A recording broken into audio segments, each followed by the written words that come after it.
What if our entire understanding of human history is fundamentally wrong? We are taught a simple, linear story. Humanity began. We slowly learned to use tools. We built small settlements. And over thousands of years, we progressed to the modern technological age we see around us today. It's a comforting story. It's a story of steady progress, of our unique and special place as the pinnacle of life on this planet. But what if it's a lie? The unanswered mysteries surrounding ancient civilizations have long been a source of inspiration for those who question the official narrative. In fact, some of these mysteries are so profound, so compelling, that many of us either already believe there's more to the story, or we desperately want to. We look at the ruins of the past and feel a sense of dissonance, a nagging feeling that the pieces don't quite fit. We're often told that these are just conspiracy theories. But one thing is for sure, none of those thousands of theories have ever been officially classified by the Central Intelligence Agency. Or have they? We're all aware that the CIA has done some questionable things throughout history, all for the sake of national security. But you wouldn't expect a book about ancient history to be considered a national, let alone an international threat. And yet, that is exactly what happened. This story begins with a book. A mysterious book written in 1963 by a man named Chan Thomas.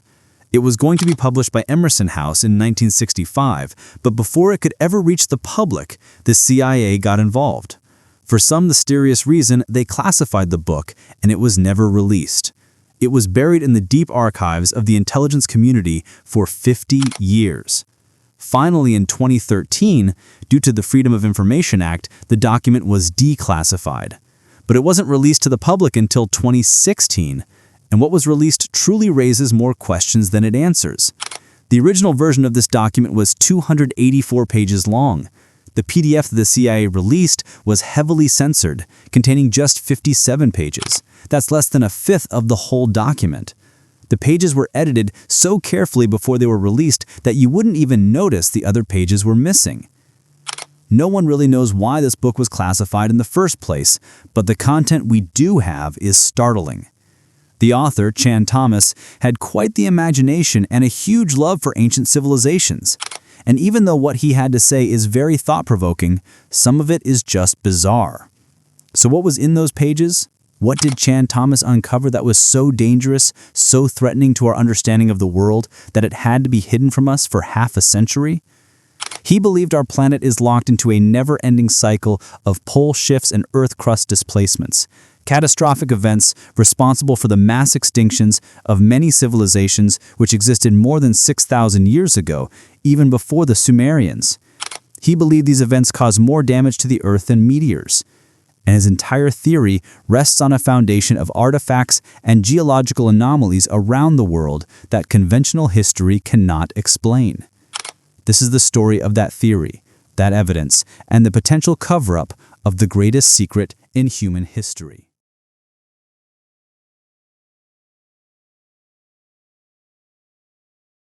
The CIA may have tried to bury, we first need to understand Chan Thomas's central, terrifying hypothesis. He illustrates a geomagnetic pole shift which caused catastrophic changes to both the atmosphere and the Earth's crust, resulting in the extinction of many civilizations over time. Now, a geomagnetic pole shift is a real thing. Scientists acknowledge that the Earth's magnetic poles wander and have even flipped in the distant past. But here is the crucial difference. According to scientists, this process happens incredibly slowly, only about every few 100,000 years. It's a gradual, long-term process that life on Earth would have plenty of time to adapt to. But Chan Thomas had a radically different and far more terrifying theory. He believed that the flip of the north and south magnetic poles doesn't happen every few 100,000 years, but on a much tighter, more predictable schedule, every 12,000 years. And far from being a slow, gentle process, he claimed this flip occurs in just a few hours, causing a catastrophic, world-ending apocalypse. He theorized this happens as a result of a massive explosion deep inside the Earth's molten core. This explosion, he claimed, not only causes the magnetic poles to flip, but also causes the entire Earth's crust, the solid ground beneath our feet, to delaminate and move over the molten mantle below. According to the book, due to these catastrophic events, a lot of the Earth's continents that were submerged underwater rose above sea level in just a few hours. Conversely, existing lands could be dragged under the waves, taking entire civilizations with them. It's a planetary reset button, an event so violent it would wipe the slate of history almost completely clean. To grasp the scale of what Thomas was proposing, it's important to understand the difference between the Earth's two sets of poles. It is a well-known fact that the North Pole is somewhere above Alaska, and the South Pole is close to the middle of Antarctica. These are the geographic poles, the axis points around which our planet physically spins, and they'll always be north and south. However, the Earth's magnetic poles are a different story. They are not fixed. They wander constantly due to the churning of liquid iron in the Earth's core.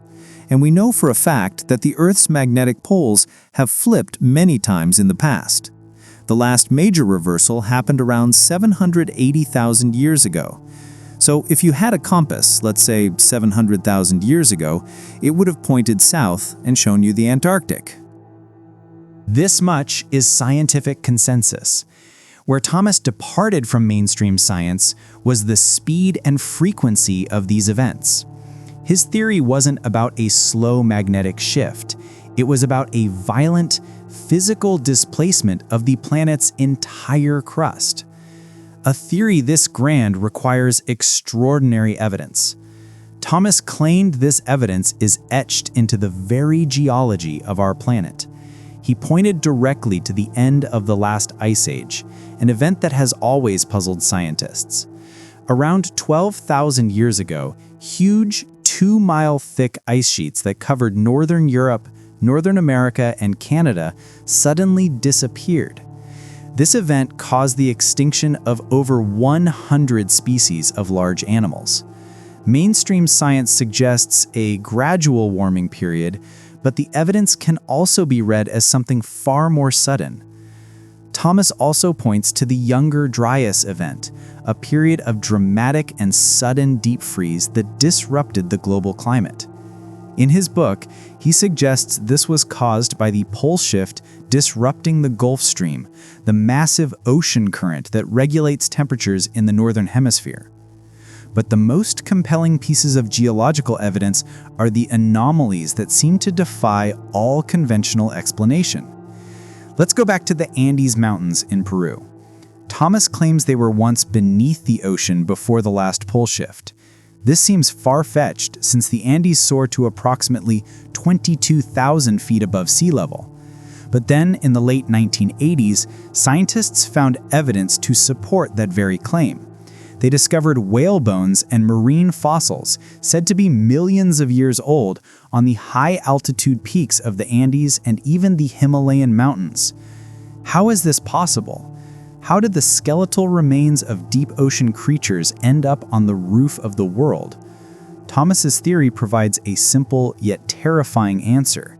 The mountains were violently thrust upward from the seafloor. Then there is the chilling mystery of the Siberian mammoths. Frozen mammoths have been found trapped in blocks of ice, perfectly preserved. The most shocking detail is that many of them had undigested food like buttercups and grasses still in their mouths and stomachs. This is a true mystery because freezing cold weather is in their nature. They were among the few animals that could truly survive in the Ice Age. So what could have caused them to freeze so quickly that they didn't even have time to finish their meal? It points to a sudden, almost instantaneous cataclysmic freeze, exactly the kind of event that would occur if a temperate region was suddenly shifted into the Arctic Circle in a matter of hours. These geological and biological scars are the first layer of evidence. But the next layer is even more profound. The impossible structures left behind by the very civilizations Thomas claimed were wiped out.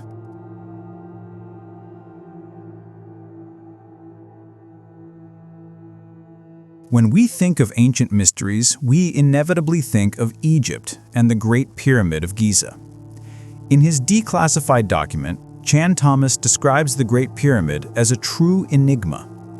It is a structure that seems to stand outside of time, a silent testament to a level of knowledge and skill that seems out of place with the rest of the ancient world.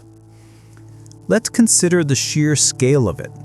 The Pyramid of Giza is made out of 2.5 million stone blocks, placed on top of each other with breathtaking precision. It's close to 750 feet wide and more than 450 feet high. To this day, we're still not able to explain exactly how it was constructed, and the internal design is just as difficult to understand. The popular belief, the one taught in schools, is that the pyramids were elaborate tombs for the pharaohs. However, on the inside, the Great Pyramid has no similarities to the other pyramids and tombs of Egypt. And despite this popular belief, there were no mummies ever found in any of the Giza pyramids. The sarcophagus in the king's chamber was found empty and unadorned. If you think that's a bit weird, wait for the next part. There are absolutely no hieroglyphs found in any of the main chambers of the Giza pyramids. This is a glaring anomaly. Egyptian pharaohs covered their tombs with elaborate carvings, spells from the Book of the Dead, and stories of their lives meant to guide them into the afterlife. The Giza pyramids are stark, bare, and silent. This mystery goes both ways. What do I mean? Not only are there no hieroglyphs in the pyramids, there are also no pyramids or anything that resembles a pyramid in any of the thousands of official Egyptian hieroglyphs. It's a stunning omission. The Egyptians documented every aspect of their lives: farming, warfare, family, religion, but they seemingly never once documented the construction of the most magnificent structures on their land. It's as if the civilization of the pharaohs and the civilization of the pyramid builders were two separate peoples who never interacted. This is precisely what Mr. Thomas believes. In his book, he argues that the pyramids were created hundreds of thousands of years before the Egyptians by a civilization that went extinct. He saw the pyramids not as tombs, but perhaps as markers, or even as machines of some kind, built by a precursor race with a completely different level of technology and understanding.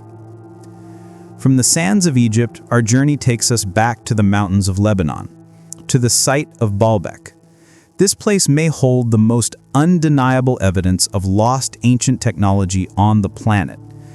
The majestic and mysterious place was built, some historians say, during the Roman Empire, but many researchers disagree. Whatever the truth is, the city is one of the main archaeological phenomena of humankind. The most amazing building of Baalbek is the Temple of Jupiter. The inhabitants of the Roman Empire believed that Jupiter held power over lightning and thunder. The original building looked like a platform with 54 massive columns with a massive roof resting on top. Today, you can only see 6 of these 70-foot-high columns. Each of them consists of 3 sections, and the cores of these columns were made of lead, making them exceptionally strong. Each of these stone pieces weighed an incredible 80 tons. But as impressive as the Roman temple is, it's what it's built on that defies belief. The foundation under the Temple of Jupiter was preserved, and specialists figured out it consisted of about 25 monolithic stones, weighing 450 tons each. The largest block in the Great Pyramid of Giza doesn't even look that impressive in comparison. To put it in perspective, the blocks from Baalbek weigh almost 4 times more than the blocks from Egypt.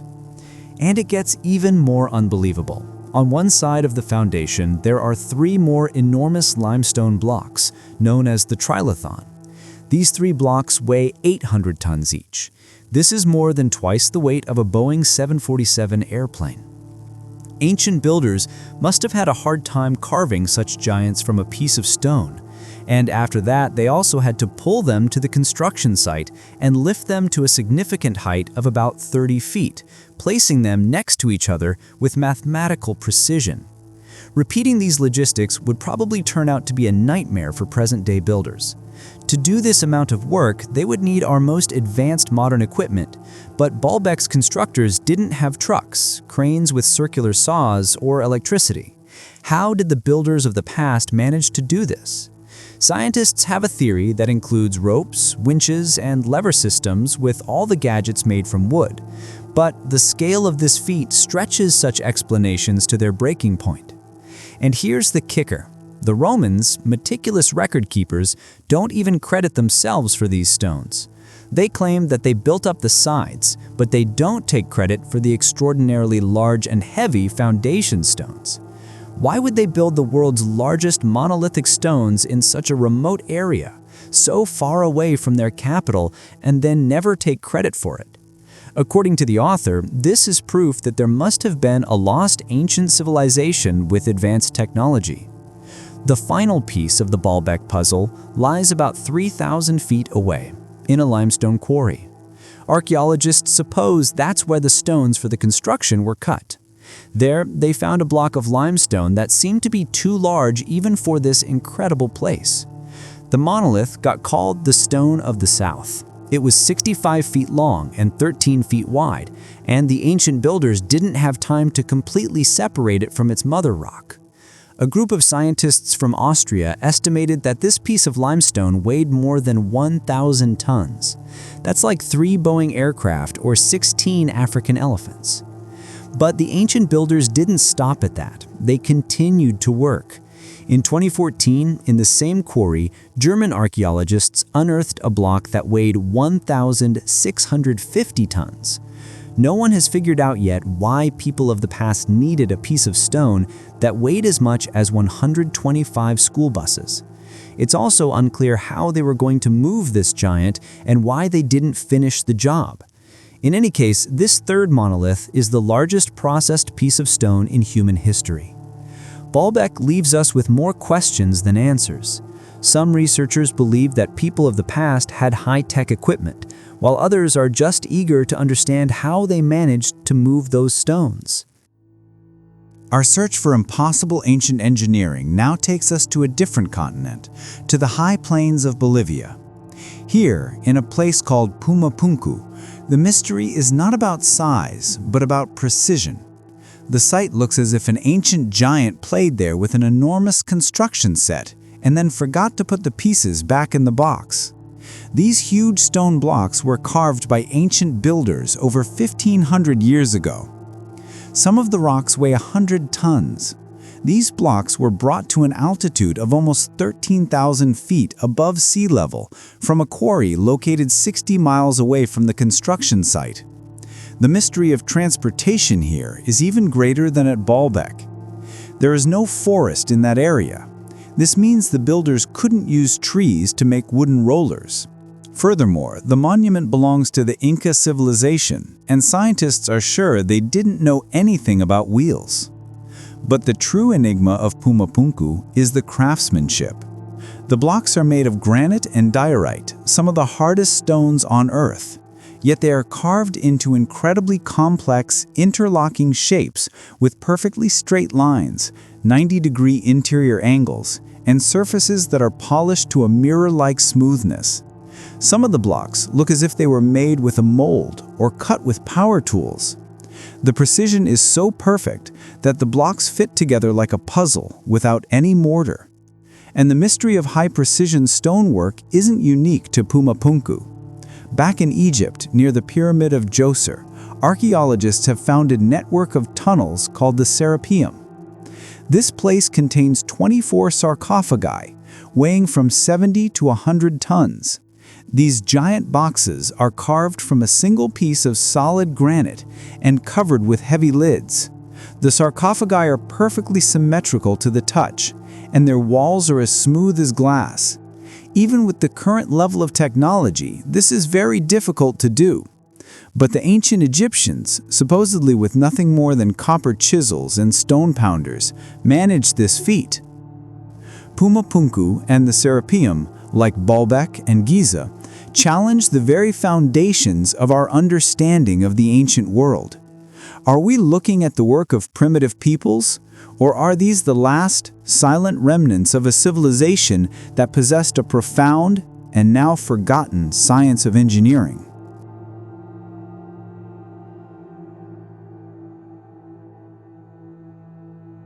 If Chan Thomas's theory of a violent, cyclical cataclysm is true, then entire land masses and the civilizations that thrived upon them could have been swallowed by the oceans, leaving behind only myths and legends.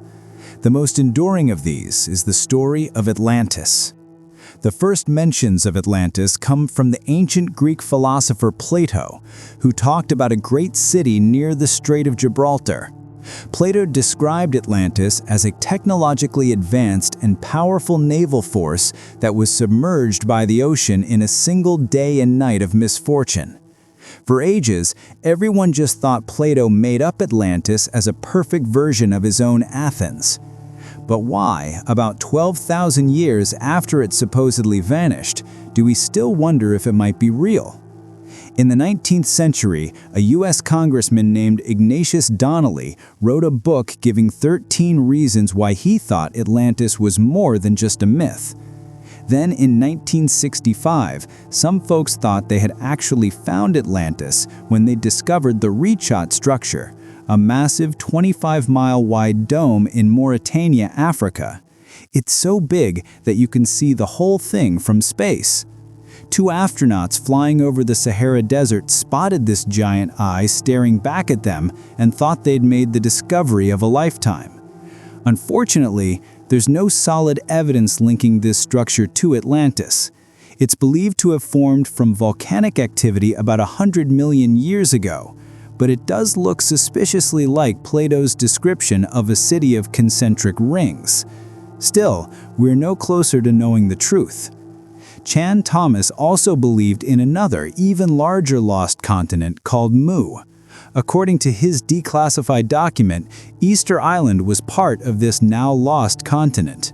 He claimed the continent of Mu was as big as South America, and what we now call Easter Island is just what's left of that continent after it was sunk in the Pacific Ocean in a disastrous cataclysm. This theory could explain one of Easter Island's biggest mysteries. How did people find it or even settle in such a remote island that long ago? One of the signifiers of Easter Island are the Moai statues and the mystery surrounding who they depict and why. An even bigger question is how they were created, moved, and positioned in the places they were found. If the island was not a tiny isolated speck in the ocean, but the mountainous remnant of a great continent, these questions become easier to answer. We don't need to search for sunken continents to find evidence of vanished peoples. All over the world, we find the remains of thriving societies that disappeared, seemingly overnight, leaving behind ghost towns and enduring mysteries. Let's travel to the American Southwest, to Chaco Canyon in New Mexico. Here, you can visit the ancient ruins of the Anasazi people. This was a thriving civilization that met a mysterious end. This is Pueblo Bonito, a 10th century complex that contains as many as 800 rooms and stands over 5 stories tall. The inhabitants built a 400-mile network of roads to access the complex, some of them 30 feet wide. The Anasazi reigned over the so-called Four Corners region from 100 CE to around 1600 CE. During this time, they built a civilization that sprawled over 30,000 square miles. Then, they vanished. Scientists have analyzed tree rings and found out that the Anasazi population lived through a period of great drought, believed to have lasted 23 years with possibly no rain at all. This definitely affected their livelihood, from malnutrition to battles over resources. But was it enough to make 30,000 people flee their homes? Here's the mystery. Researchers say these people left their homes with their belongings still in place. Ladles were left in ceramic bowls. Granaries were full of supplies. It was as if they intended to return but never had the chance to come back. Anthropologists have long said the ancestral Puebloans were a peaceful population who lived in harmony. But their architecture shows a different story. They isolated themselves from the rest of the world by building their settlements high on top of cliffs, and they built walls and other security structures in order to protect themselves. What were they so afraid of? Now let's go even further back in time, to the story of the Clovis people. At the Blackwater Draw prehistoric site in New Mexico, we find the story of possibly the oldest humans to have inhabited the U.S. They were the first humans to allegedly cross the Bering Strait and follow the ice-free trails down to the US's southern plains. Imagine this area 13,000 years ago at the end of the last ice age. A huge spring-fed lake with mammoths, giant sloths, and saber-toothed tigers wandering around. The Clovis population were big game hunters, and the stone tools they used have been found alongside mammoth bones. Then they disappeared. There are two main theories. One is that changes in climate caused a shortage of food, worsened by overhunting. Another theory suggests that a large meteor hit North America, altering the climate and forcing the Clovis people to migrate southward. But the truth is, there's no definitive evidence that any of that happened. They simply vanished from the archaeological record. The mystery of vanished civilizations is not confined to the Americas. In Cambodia, the Great Khmer Empire flourished from the 9th to the 15th century CE. The ruins of this place are magnificent. Their main city, Angkor, was the largest pre-industrial city in the entire world, comparable in size to modern-day Los Angeles. It's believed that up to 1 million people were spread throughout the Khmer Empire at its peak. The Khmer were master builders and engineers. They managed to build a complex irrigation system that helped their rice farming for centuries, and they built almost 500 miles of intricate highways and bridges to connect their cities. Their religious buildings, like Angkor Wat, are architectural marvels. It took over 30 years to build and spreads over almost 500 acres. Then, like so many others, this bustling civilization started to decline and was eventually wiped off the map. One possible guess has to do with the climate. Strong monsoons might have caused massive floods and severe damage to their infrastructure, especially their vital water system. But another reason could have been regional conflict and immigration. Toward the end of the 15th century, the empire started to decline in numbers, and this could have weakened its strong power. And deep in the Amazon, a place once thought to be an untouched wilderness, we are now discovering evidence of vast, lost cities. For centuries, people have talked about lost cities in the Amazon, like El Dorado, the mythical city of gold. Now scientists have found proof that those lost cities were real all along. Using a technology called LiDAR, which can see through the thick jungle from above, they flew over the jungle in Bolivia and mapped out hidden ancient cities. What they found were the ruins of a huge urban settlement built by the Kasarabe people, who lived there from 500 to 1400 CE. The LiDAR maps revealed massive urban centers, pyramids, platforms, roads, canals, and causeways, all carefully laid out. It turns out the Amazon wasn't just an untouched jungle. It was once home to big, complex cities. In 2018, a groundbreaking study showed that up to 1 million people probably inhabited the Amazon between 1250 and 1500 CE. These findings brought back the idea that the Amazon could have been home to thriving civilizations way before the Europeans arrived. But rather than cities drenched in gold, they were simply well-developed agricultural societies. And then, like the others, they vanished. What connects these disparate stories? The Anasazi, the Clovis, the Khmer, the Kasarabe. Are these all isolated incidents of societal collapse, or are they echoes of a much larger, cyclical pattern of destruction and renewal, just as Chan Thomas described?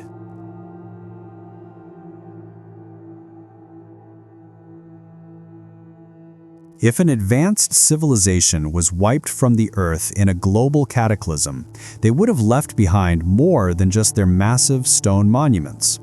Their technology, their science, their art. Fragments of their knowledge would surely survive, becoming impossible artifacts in the eyes of the civilizations that followed. And when we search the archives and museums of the world, that is exactly what we find. Objects so advanced, they simply should not exist. Let's begin with one of the most baffling examples, the Lycurgus cup. This is a priceless artifact, a 4th century Roman glass goblet that demonstrates a stunning and seemingly impossible form of ancient nanotechnology. The cup is made of a special type of glass that can actually change its color. If you put a source of light in front of the cup, it turns a beautiful opaque jade green. But if the light is placed inside the goblet, it becomes a deep translucent red. In this case, the figure of the Greek king Lycurgus, carved on its surface, turns a pale purple. For centuries, this effect was a complete mystery. Scientists only understood how this color change worked at the end of the 20th century. Using powerful electron microscopes, they examined the glass and saw that it had been infused with nanoparticles of silver, gold, and copper. These metallic particles, ground into a dust almost 1,000 times smaller than a grain of salt, had been added to the glass matrix. It is the specific size and density of these particles that causes the glass to react differently to reflected versus transmitted light, a phenomenon now known as dichroism. What is truly astonishing is the implication. This effect is almost impossible to create by accident. Most likely, the ancient experts knew for sure what they were doing. They had a sophisticated understanding of materials science at a nano level, a field of science we have only begun to master in the modern era. Our next impossible artifact stands under the hot sun in the Indian city of Delhi. It is a 23-foot-high pole weighing 6.5 tons, and it's made of 98% wrought iron.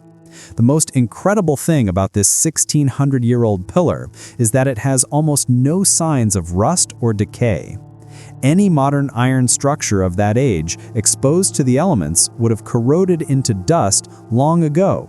Scientists believe that the monument is so well preserved thanks to a combination of the dry weather and the unique chemical composition of the metal. It contains a high amount of phosphorus, which helps create a thin, protective passive layer on the surface, making it resistant to corrosion.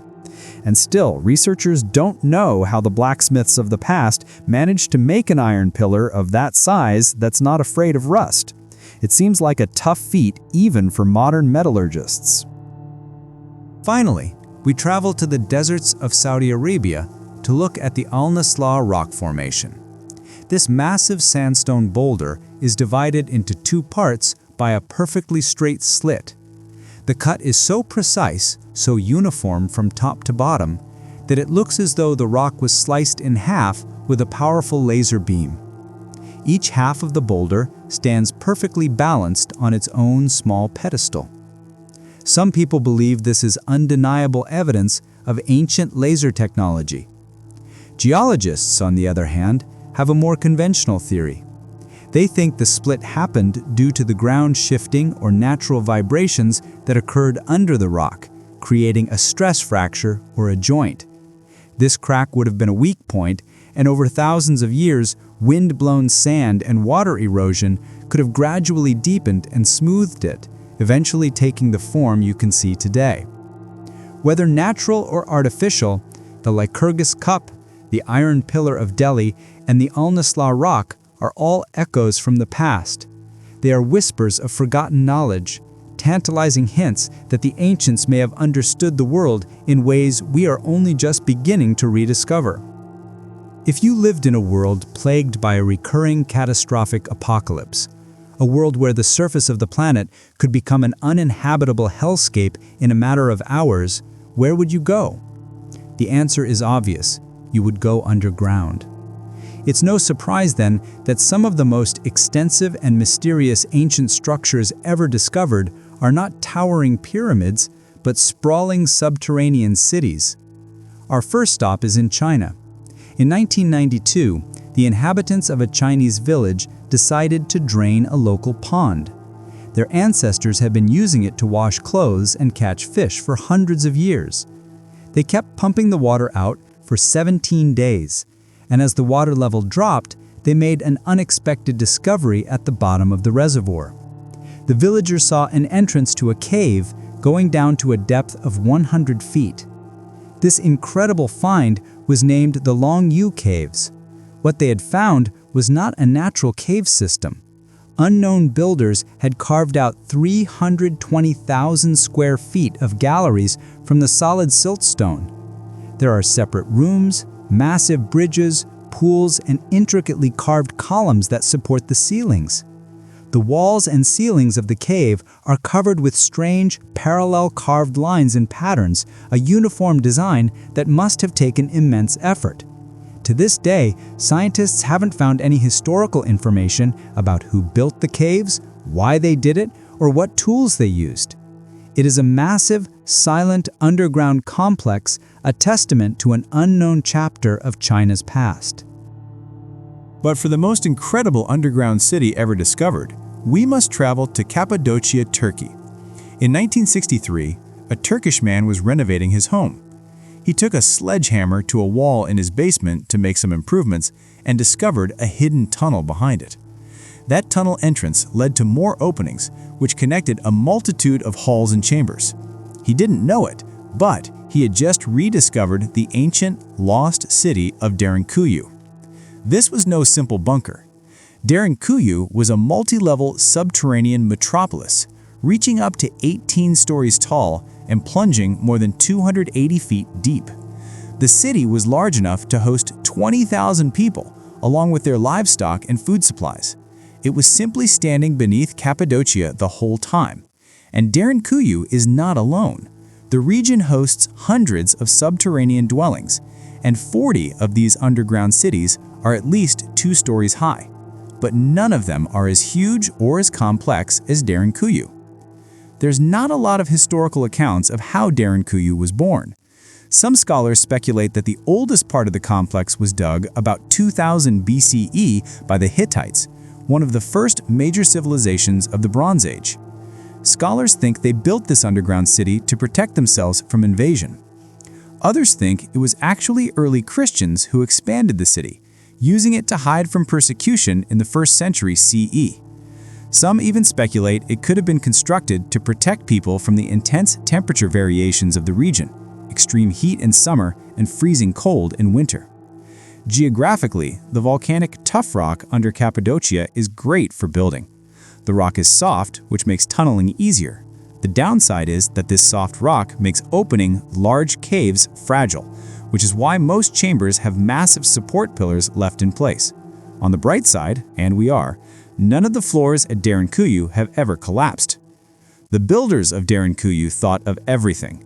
The city could be shut off from the outside world by huge rolling stone doors, some weighing several tons, that sealed the passageways from the inside. It was ventilated by a total of more than 15,000 shafts, most around 10 centimeters wide, that reached the surface and provided enough breathing air to the upper levels. These upper levels were used as the living and sleeping quarters. These lower levels of this impressive maze were mainly used for storage, but honestly, they had it all.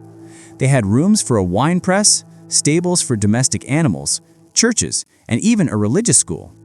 They certainly didn't spare any efforts to make that underground city as complete as an above-ground one. Could these incredible underground cities be the ultimate proof of Chan Thomas's theory?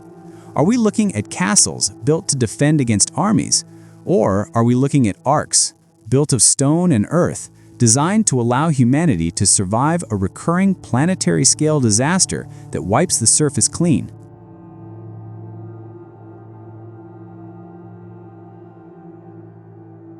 So far, we have explored a vast web of terrestrial mysteries, impossible structures, vanished civilizations, and a classified book that suggests a hidden cycle of global destruction.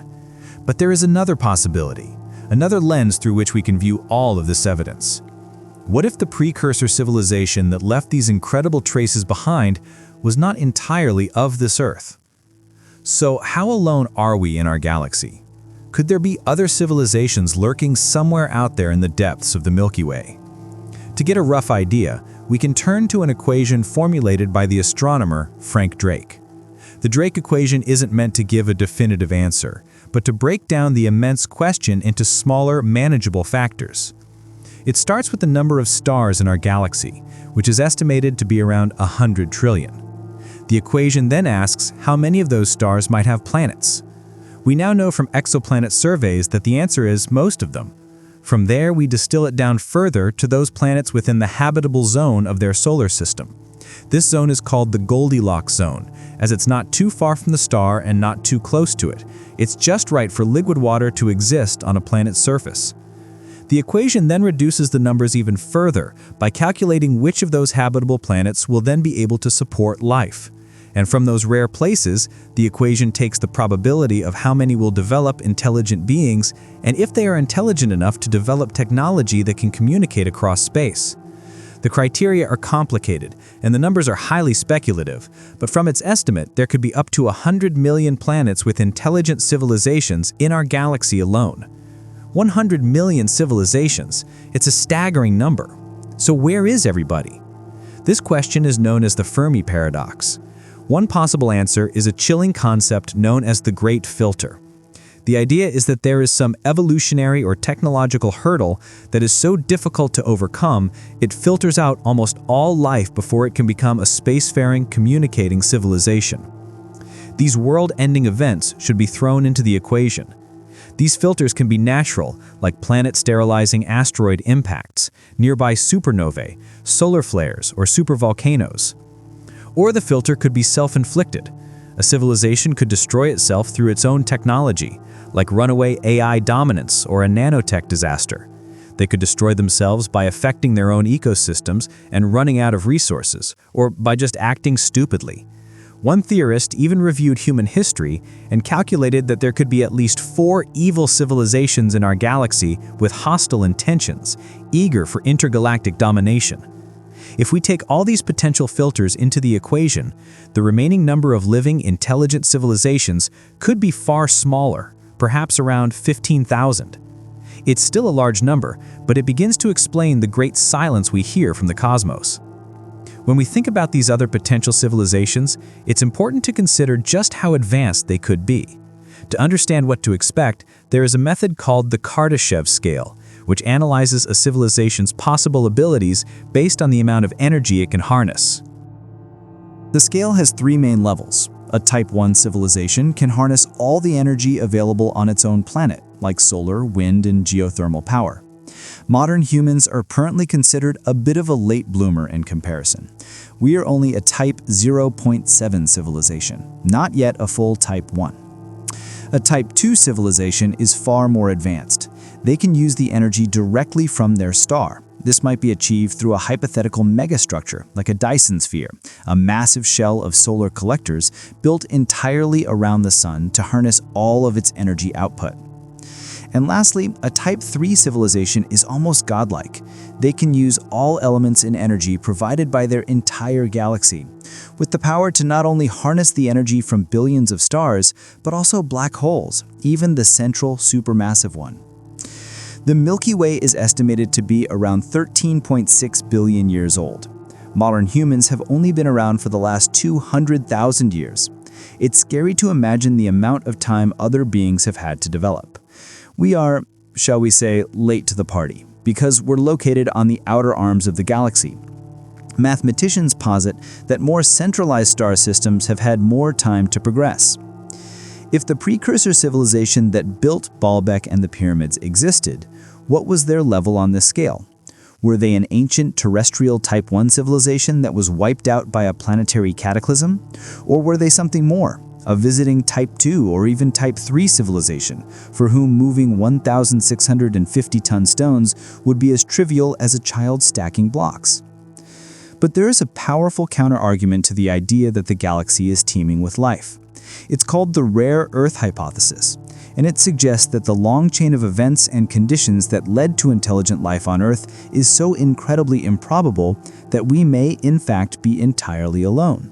For humans to be here on Earth, so many conditions have to be precisely correct that it's highly improbable that we even exist. But we do. First, we and any other space creatures who might be out there have to live on a planet orbiting the right kind of star, a yellowish-white star.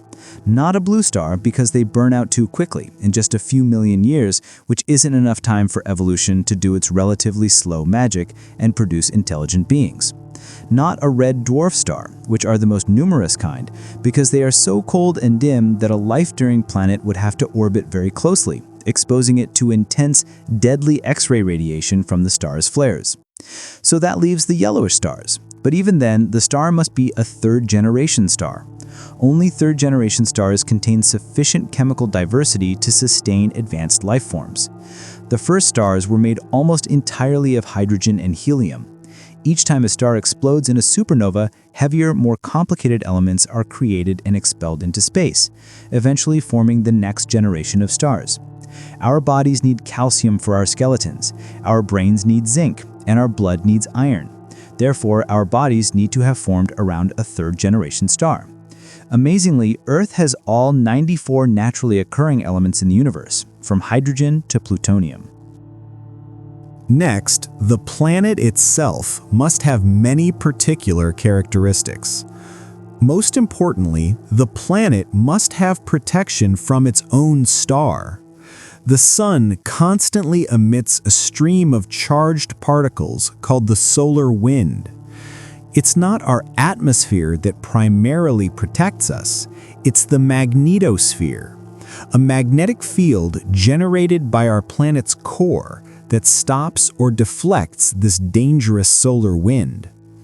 Without a strong magnetosphere, any planet, even in the habitable zone, would have its atmosphere stripped away and its surface sterilized.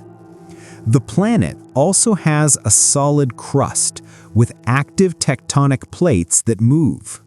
This movement, called subduction, is when one plate slides under another, bringing fresh matter to the surface and recycling elements. This renewal of the chemical properties of the planet prevents chemical equilibrium, where nothing is reactive. Earthquakes and volcanoes, as destructive as they can be, are essential for this process of geochemical renewal.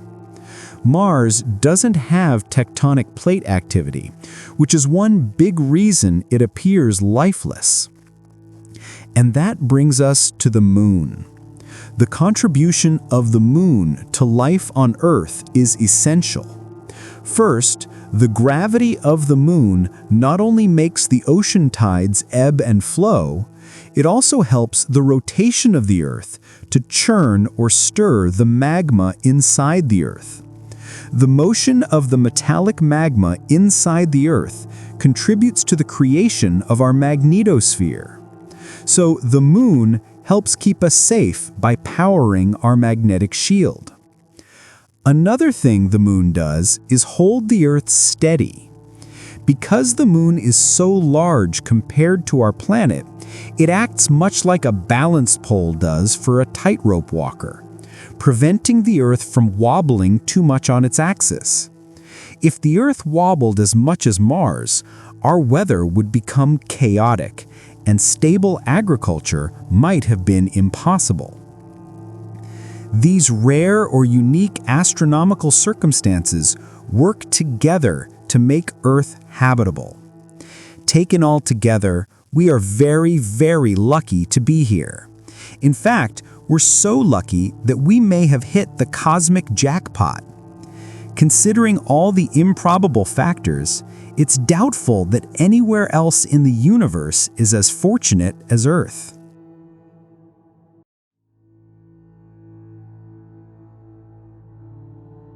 So where does this leave us? We're standing at a crossroads of incredible possibilities.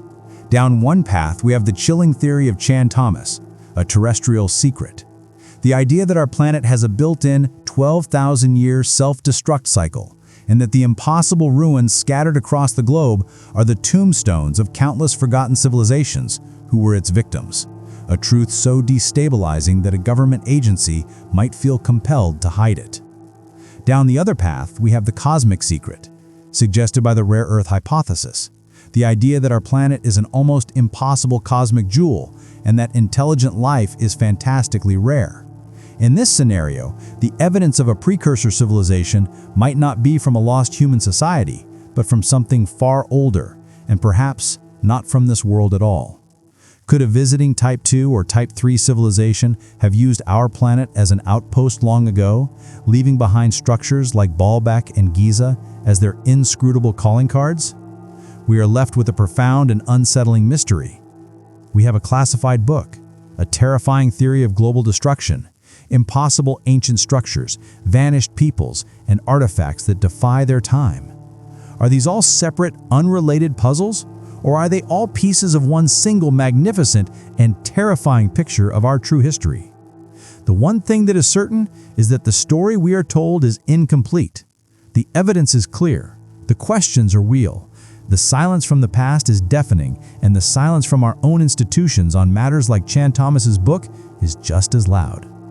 The real truth may still be out there, buried in the sands of Egypt, hidden in the jungles of the Amazon, or locked away in the last few classified pages of a 50-year-old book. But the search for that truth is what drives us. It forces us to question, to explore, and to wonder.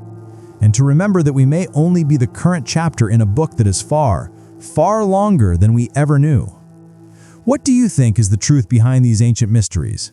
Is it a cyclical, planetary cataclysm, a lost chapter of human history, or something else entirely? Share your most compelling theories in the comment section below. If this deep dive into the unknown has sparked your curiosity, please like this video and subscribe for more investigations into the world's greatest secrets. The more we question, the closer we get to the truth. Thanks for watching.